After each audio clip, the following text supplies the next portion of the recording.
Hey, what is up, everyone? Welcome back to our YouTube channel. So, for today's video, I'm going to teach you how to check your DMV road test results in New York. So, first, you may want to head over to dmv.ny.gov, then click on Licenses, Permits, and IDs, then click on Driver Licenses.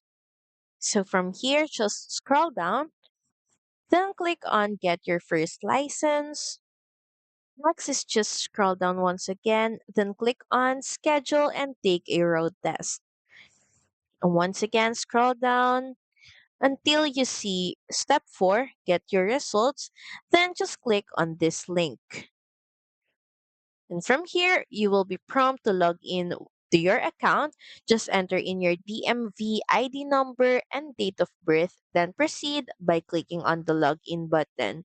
And once you're logged into your account, you should be able now to check your DMV road test results in New York. So that's pretty much it. Thank you very much for watching this video. I hope that you find this video helpful.